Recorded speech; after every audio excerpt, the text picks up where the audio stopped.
ஹேண்ட்ல ஹேண்டில் பண்ணி ரைட் ஹேண்ட்ல விட்டுருவோம். முன்னாடி அனுப்பிருங்க. எவிக்ஷன் தப்பிக்கிற அவ்வளவுதான். 3வது இடத்துல வச்சுப்பாங்க. என் நெஞ்சில் குடியிருக்கும் என் மக்கள் என்னை காப்பாத்தி கொண்டு வருவாங்க. எங்க நெஞ்செல்லாம் நாங்க குடி வைக்கலையா? பிக் பாஸ்ல மாயா பூர்ணிமா 2 பேருமே பிளான் போட்டு தான் இந்த 16 லட்சத்தை பூர்ணிமாவை எடுக்க வச்சுட்டு போனாங்க. ஆனால் எடுக்க வச்சுட்டு போன பிறகு பார்த்தீங்கன்னா மாயா வந்து விஷ்ணுவை வம்புழுக்கிறாங்க. உங்களால தான் பூர்ணிமா வந்து வெளியே போனாங்க அப்படின்னு சொல்கிறாங்க. இல்லைன்னா டைட்டில் அடித்து கிழிச்சிருவாங்க பாரு இவங்க. ஏற்கனவே மக்கள் இந்த வாரம் வெளியேற்றணும்னு நினச்சிட்டு இருக்காங்க. இதில் பிக் பாஸும் ஏதாவது உள்ளடி வேலை பார்த்துருக்கோங்க. பூர்ணிமாவிட்ட வந்து சைலண்ட்டாக பேசியிருப்பார்.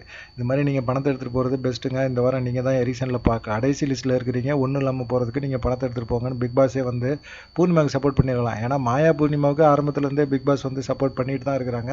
அதனால தான் பூர்ணிமா வந்து பணத்தை எடுத்தாங்க. இல்லைன்னா எடுக்கிறதுக்கு வாய்ப்பே இல்லை அப்படிங்கிற மாதிரி தான் சொல்கிறாங்க. மாயாவும் விசித்ராவும் பேசும்போது கூட விசித்ரா நம்ம கூட பணத்தை எடுத்துகிட்டு போயிருக்கலாம் அப்படிங்கிற மாதிரி சொல்கிறாங்க. இருந்தாலும் பார்த்தீங்கன்னா மாயா பூர்ணிமாவுக்கு பிக் பாஸ் வந்து மிகப்பெரிய ஒரு சப்போர்ட். அதனால இப்போ வந்து விஷ்ணு பேரை கெடுக்கணும் அப்படிங்கிறதுல ஒரே ஒரு எண்ணத்தில் வந்து மாயா இருக்கிறாங்க. உங்களால தான் பூர்ணிமா வெளியே போனா, நீங்கள் அவளை வந்து யூஸ் பண்ணிட்டு விட்டுட்டீங்க அப்படிங்கிற மாதிரி சொன்னாங்க. உடனே கடுப்பாய் என்னத்தை யூஸ் பண்ணாங்க, என்னத்தை யூஸ் பண்ணி அவங்கள விட்டாங்க அப்படிங்கிற மாதிரிலாம் விஷ்ணு கேட்க ஆரம்பிச்சிட்டாப்புல. மக்கள் வந்து என்னை பார்த்துக்கிட்டு இருக்காங்க. மக்கள் வந்து கண்டிப்பாக நீங்கள் என்ன நினச்சாலும் என்னை எலிமினேட் பண்ணுறதுக்கு வாய்ப்பே கிடையாது அப்படிங்கிற மாதிரி அவர் சொல்லிக்கிட்டே இருக்கார். மக்களோட ஆதரவு எனக்கு இருக்குது அப்படிங்கிற ஒரு நம்பிக்கையில் விஷ்ணு பேசிகிட்டே இருக்கிறாரு.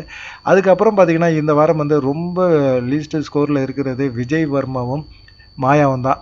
மாயா விஜய் வர்மா இவங்க 2 பேருமே இந்த வாரம் டபுள் எரிக்ஷனில் வெளியேறதுக்கு வாய்ப்பு இருக்குது. எத்தனை பேர் வந்து டபுள் எரிக்ஷனில் மாயாவும் விஜய் வர்மாவும் போகிறாங்க அப்படின்னு நீங்கள் நம்புறீங்க? இது நடக்கிறதுக்கு வாய்ப்பு இருக்குதா? இல்லை பிக் பாஸ் கடைசி நேரத்தில் விசித்ராவையும் விஜய் வர்மாவையும் அனுப்பிச்சி விட்ருவாங்களா அப்படிங்கிற மாதிரி தெரியல. பார்க்கலாம் என்ன நடக்கும் அப்படிங்கிறத. தொடர்ந்து ஆதரவு கொடுங்க. நன்றி, வணக்கம்.